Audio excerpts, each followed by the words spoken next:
আসসালামু আলাইকুম প্রিয় ষষ্ঠ শ্রেণীর শিক্ষার্থীরা, তোমাদের গণিত বইয়ের 148 পৃষ্ঠার 15 নম্বর অঙ্ক এই ভিডিওতে সমাধান করব।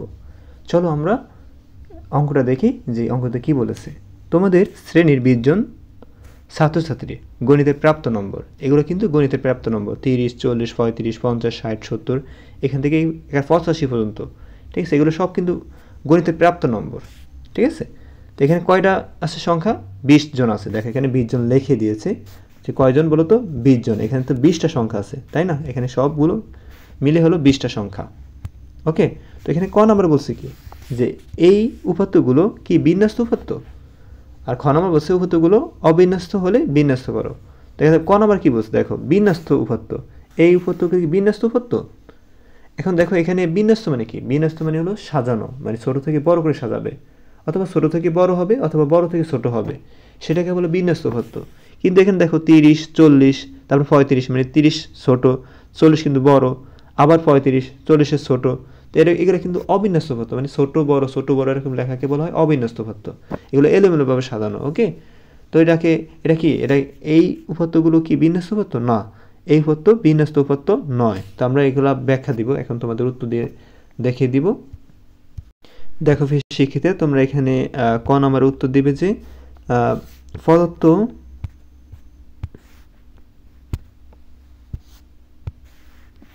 দেখো প্রদত্ত উপাত্তগুলো এলোমেলোভাবে সংগৃহীত, তাই প্রদত্ত উপাত্তগুলো বিন্যস্ত উপাত্ত নয়। ওকে, এই কথাটা তোমরা লিখবা।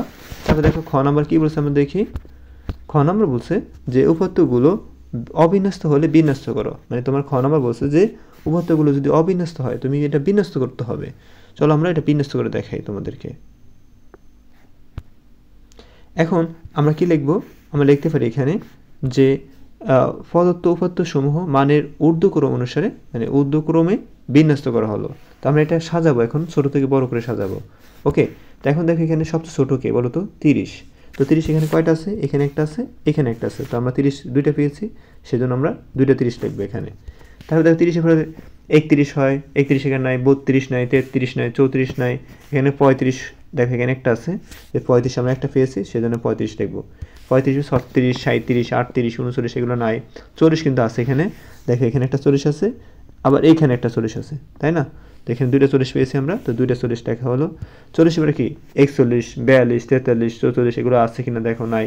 45 নাই, 46 নাই, দেখো এগুলো নাই। 47 নাই, 48 নাই, 49 নাই, 50 আছে এখানে। দেখো এখানে একটা 50 পেয়েছি, আর কোথায় আছে 50? আর কোথাও নাই, তো এখানে 50 একটা লেখা হয়েছে, ঠিক আছে। তারপর 50 পরে কি 51, 52, 53, 54 এগুলো নাই। দেখো এখানে 55, 56, 57, 58, 59, 60, 59 নাই, 60 আছে। দেখো 60 এখানে একটা আছে, এখানে একটা আছে। কয়টা আছে? দুইটা। আর কোথায় আছে দেখো তো? তো আমরা পেয়েছি এখানে কয়টা? একটা, দুই, ওই একটা আছে, তিনটা। তো এখানে একটা, এই দুইটা, এই তিনটা, ঠিক আছে। তো তিনটা আমরা 60 লিখবো, কমা দিয়ে 3-এ 60 লিখবো। 60-এর পরে কি 65, দেখো এখানে 61 নাই, 62 নাই, 63 নাই, 64 নাই, 65 এখানে একটা আছে, তাই না? তো এখানে একটা 65 পেয়েছি। আর কোথায় আছে দেখো তো? 65 আমরা একটাই পেয়েছি, তো এখানে আমরা একটাই 65 লিখবো। তারপর 65 পর 66, 67, 68, 69, 69 নাই, 70 দেখো এখানে একটা আছে, আবার এখানে একটা আছে, দুইটা পেয়েছি। তো আমরা 70 দুইটা পেয়েছি। ওকে, আর 70 আছে না, আর 70 পাইতেছি না।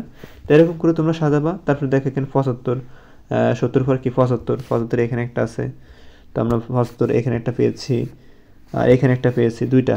তো আমরা 75 দুইটা পেয়েছি, দুইটা লিখবো 75, ঠিক আছে। দেখো এখানে 75 দুইটা লেখা হয়েছে।